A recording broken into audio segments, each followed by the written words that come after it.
সেইদিনাৰ টিভিত বিশেষ নিউজ হৈ থাকিল ডক্টৰ নীলাঞ্জনা চৌধুৰী মজুমদাৰ। খুবেই ভাল লাগিলে। এনেধৰণৰ ঘটনা এটা যিকোনো সময়তে ঘটিব পাৰে বুলি গীতিমাই বাৰু কেতিয়াবা ভাবিছিল নে? খুবেই ভাল লাগিল। কাৰ্যসূচীটো ময়ে আহ্বান কৰিছোঁ আমাৰ আকাশ মহিলা মঞ্চৰ ফালৰ পৰা, অসম আকাশ সাহিত্য সভা। আৰু এই অনুষ্ঠানটো আচলতে ইমান গৰম কাৰণে মানুহে অসুবিধা পাইছে আৰু কিছু মানুহ কম হ'ল, নহ'লে কিন্তু আমি আৰু আশা কৰিছিলোঁ। গল্প আৰু অনুগল্প এনেকুৱা ব্যতিক্ৰমী অনুষ্ঠান মানে আগতে পতা নাই, এইটো আমাৰ কাৰণে এইবাৰ প্ৰথম হৈছে।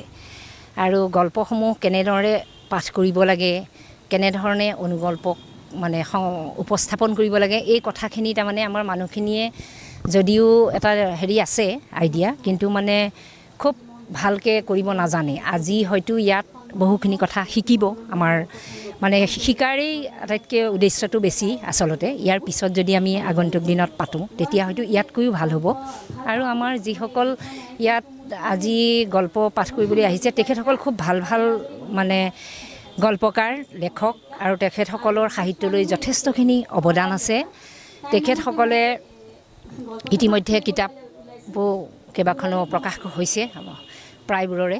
গতিকে খুব ভাল ভাল লেখিকাসকল অহাৰ কাৰণে মই সকলোলৈকে ধন্যবাদ জ্ঞাপন কৰিছোঁ। কাৰণ এনেকুৱা অনুষ্ঠান এটাত সকলো মানুহ অৱশ্যে নাহে, যিখিনিয়ে গল্পৰ প্ৰতি অনুৰাগী, গল্পৰ অনুৰাগীসকল আহে বিশেষকৈ।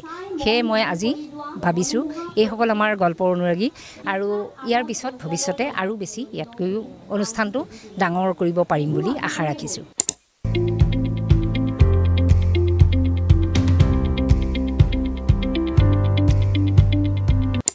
মোৰ গল্পৰ শিৰোনাম সময় দুঃসময়।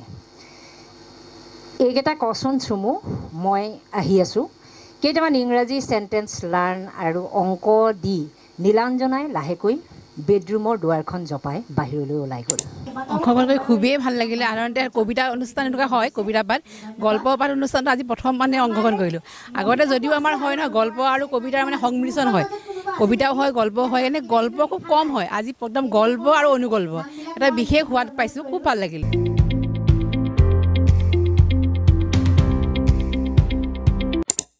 যি কি নহওক, গীতিমাকটো তাই নিজৰ বান্ধৱী বুলিয়েই ভাবিছিল, এতিয়াও ভাবিয়ে আছে।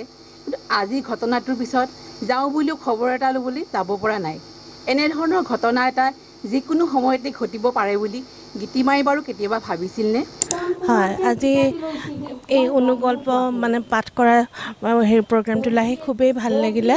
আৰু মই ভাবোঁ যে আগলৈও এনেকুৱা ধৰণৰ অনুষ্ঠান হ'ব লাগে, আৰু তেনেকৈ মানে পাঠ কৰিবৰ কাৰণেও প্ৰেৰণা পায়, আৰু লিখকেও মানে আৰু নতুন ধৰণৰ আইডিয়া পাই পেলাই মানে লিখিবলৈও প্ৰেৰণা পায়। ৰিণীমণিকতো নিশ্চয় ধন্যবাদ দিবই লাগিব। তেওঁ মোক মানে প্ৰথম জনালে যে এনেকুৱা প্ৰগ্ৰেম এটা হ'ব, বাইদেউ আপুনি যাব নেকি? মই কৈছোঁ বহুত দিন মই লিখা নাই নতুনকৈ। তাৰপিছতে হ'ব বোলে বাইদেউ, আগতে কিবা লিখা আছে নেকি? মই কৈছোঁ কিবা এটা লিখা আছে, সেইটোকে লৈ যাম বাৰু। কোনোমতে বুকুলৈ উজাই অহা দুখখিনি সামৰি ভিতৰলৈ সোমাই গ'ল।